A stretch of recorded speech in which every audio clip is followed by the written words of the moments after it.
हाल ही में राज्य में अवैध ट्रेडिंग से जुड़े रोज नए नए तथ्य उजागर हो रहे हैं। तुल संगठन की प्रतिक्रिया।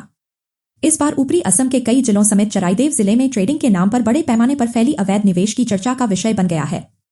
आरोपों के अनुसार भारत सरकार द्वारा प्रतिबंधित योकर्व्स, बूडब्रो, उनसू जैसे अवैध ऐप के जरिए ट्रेडिंग के नाम पर नियमों का उल्लंघन कर एजेंट नियुक्त कर आम लोगों से धन एकत्र करने के साथ साथ TLC.2.0 नामक मुद्रा खरीदकर फॉरेक्स निवेश जैसे प्रलोभन देकर जनता की गाड़ी कमाई हड़पने का आरोप तुल संगठन द्वारा लगाया गया है। इसके अलावा इस अंतर्राष्ट्रीय गिरोह द्वारा नियुक्त चराईदेव के एजेंटों को विदेश यात्रा पर ले जाने की जानकारी भी सामने आई है। ताई अहोम युवा परिषद असम और किसान श्रमिक सुरक्षा परिषद ने पूरे मामले की पुलिस से जांच कर इस गिरोह को खत्म करने की मांग उठाई है। चराईदेव से रतुल गोगोई की रिपोर्ट। एक বিষয়টো হল কি যেহেতু এটা অনুষ্ঠানৰ কাৰণে এটা মুখ্যমন্ত্ৰীয়ে এটা ঘোষণা কৰিছে যে সেবিৰ বা কিবা অনুমতি নোহোৱাকৈ কোনো ধৰণৰ বিত্তীয় প্ৰতিষ্ঠানবিলাক আগবাঢ়ি যাব নালাগে। গতিকে এনে ধৰণৰ বিত্তীয় প্ৰতিষ্ঠান যিবিলাকৰ আমাৰ চৰাইদেউ জিলাত হৈ আছে এই বিত্তীয় প্ৰতিষ্ঠানৰ ওপৰত এক তদন্ত আৰম্ভ কৰিব লাগে আৰু তদন্ত কৰি যিবিলাক ব্যক্তি এনেকুৱা ধৰণৰ প্ৰলোভন দি সাধাৰণ যি খাটি খোৱা মানুহক বিপথে পৰিচালিত কৰিছে তেওঁলোকৰ ওপৰত বিহিত ব্যৱস্থা ল'বৰ কাৰণে আমি আহ্বান জনাইছোঁ। দেখা গৈছে যে বিভিন্ন স্থানত ৰাজহুৱা স্থানত প্ৰেক্ষাগৃহত তেওঁলোকে সভা অনুষ্ঠিত কৰে। এই সন্দৰ্ভত কি ক'ব?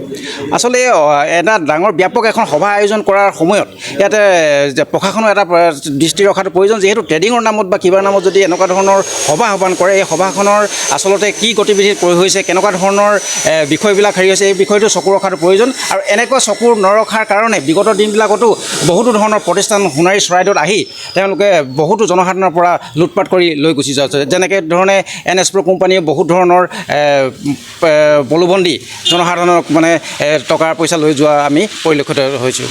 দেখা গৈছে যিবোৰ আচলতে বিদেশ ভ্ৰমণত লৈ যোৱা হৈছে আচলতে এখন প্ৰলোভন দি আচলতে যি বিদেশ ভ্ৰমণত লৈ যোৱা হৈছে এই বিষয়ত কি ক'ব? সোণাৰী ভালেসংখ্যক লোক কিন্তু বিদেশ ভ্ৰমণ ডুবাই পৰ্যন্ত তেওঁলোক গৈছে।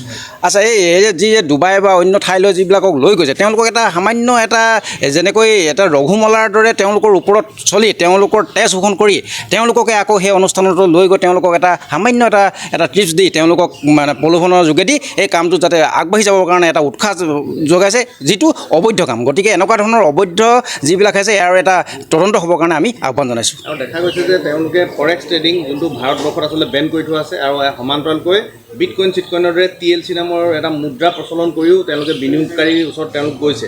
এই সন্দৰ্ভত কি ক'ব?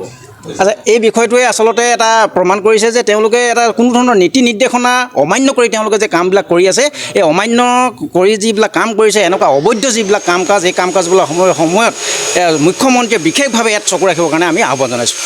হয় আমি দেখিছোঁ যে ট্ৰেডিং লৈ অসম জুৰি এটা প্ৰতিক্ৰিয়া সৃষ্টি হৈছে। ইতিমধ্যে কেইবাজনো ব্যক্তি অসমৰ বিভিন্ন প্ৰান্তৰ পৰা গ্ৰেপ্তাৰ হৈছে।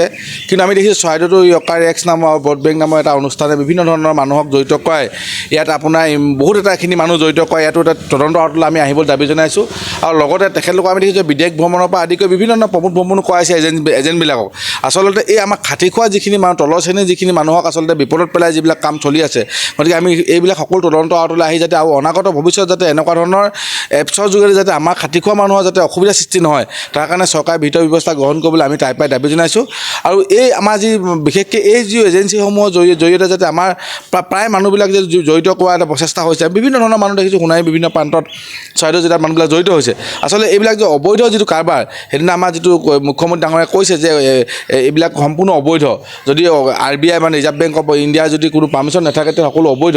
গতিকে এই অবৈধ কাম কাজবিলাকত যিসকল লিপ্ত হৈছে আচলতে সেইবিলাকক বন্ধ কৰিব লাগে।